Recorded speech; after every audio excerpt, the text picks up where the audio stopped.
ଆଜି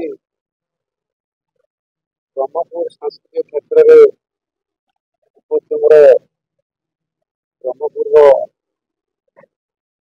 ବିଭିନ୍ନ ଗଣମାଧ୍ୟମରେ ପ୍ରତିନିଧି କଲେ ଆପଣଙ୍କ ମାଧ୍ୟମରେ ନିର୍ବାଚନ ମଣ୍ଡଳୀର ଜନସାଧାରଣଙ୍କୁ ଏକ ବାର୍ତ୍ତା ଦେବା ପାଇଁ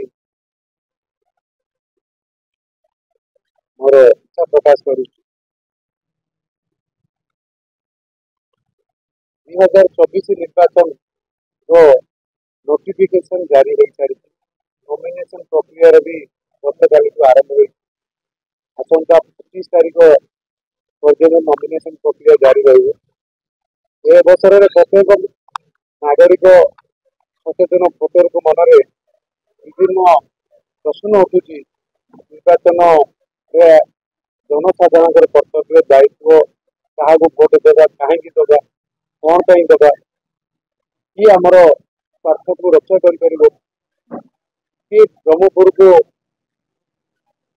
ଶାନ୍ତ ରଖିପାରିବ, କିଏ ବ୍ରହ୍ମପୁରରେ ଗୋଟେ ବିଶ୍ୱାସ, ଭରସା ଆଉ ଉନ୍ନତି ବିକାଶକୁ ଆଗେଇ ନେଇପାରିବ।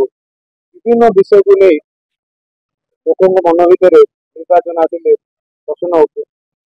ନିର୍ବାଚନ ଆସୁଛି, ନିର୍ବାଚନ ହଉଛି, ନିର୍ବାଚନ ବି ଯାଉଛି, କିନ୍ତୁ ଗୁଡ଼ାଏ ଲୋକଙ୍କ ମନ ଭିତରେ ପ୍ରଶ୍ନ ରହୁଛି ଯେ ନିର୍ବାଚନ ଆସିଲେ ଲୋକ ନେତାମାନେ ଆସନ୍ତି, ନିର୍ବାଚନ ପ୍ରକ୍ରିୟା ଆରମ୍ଭ ହୁଏ, ସେଇ ଯୋଉ ଆଚରଣ ବିଧି ନିୟମ ଅନୁଯାୟୀ ପ୍ରାର୍ଥୀମାନେ ତାଙ୍କର ମତ ରଖନ୍ତି, ଦଳ ବିସ୍ତାର ରଖେ, ଜନସାଧାରଣଙ୍କୁ ନିଜ ପାର୍ଟି ତରଫକୁ ଆକର୍ଷଣ କରିବା ପାଇଁ ବିଚାର ତଥା ବିଚାରଧାରା, ମତାମତ, ନେତୃତ୍ୱ ଉପରେ ବହୁତ ଲୋକ ବିଚାର କରି ଭୋଟ ଦିଅନ୍ତି। ମୁଁ ଏ ଅବସରରେ ଆମେ କାହିଁକି ବିଜେପି କି ଭୋଟ ଦେବା ଏଥର, ଦ୍ୱିତୀୟ କଥା, why a national party and particularly to BJP, one, two, why a national leader under a able and strong leader Sri Narendra Modi ji.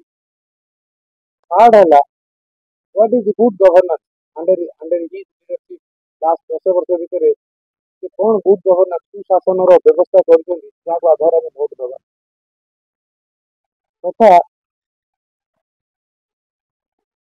ଏଇ ଯୋଉ 10 ବର୍ଷର ଅନୁଭୂତି ଆସନ୍ତା 24ରୁ 29 ଭିତରେ 35 ସଂକଳ୍ପ ପତ୍ରରେ ସେ ଯୋଉ ଉଲ୍ଲେଖ ରଖିଛନ୍ତି ଯେ ଏଇ 5 ବର୍ଷ ଭିତରେ ଏଇ 35 କାର୍ଯ୍ୟକୁ ମୁଁ ମୋଦି ଗ୍ୟାରେଣ୍ଟି ହିସାବରେ ନେଉଛି ଆଉ କାମ କରିବା ପାଇଁ ନିଷ୍ପତ୍ତି ନେଇଛି।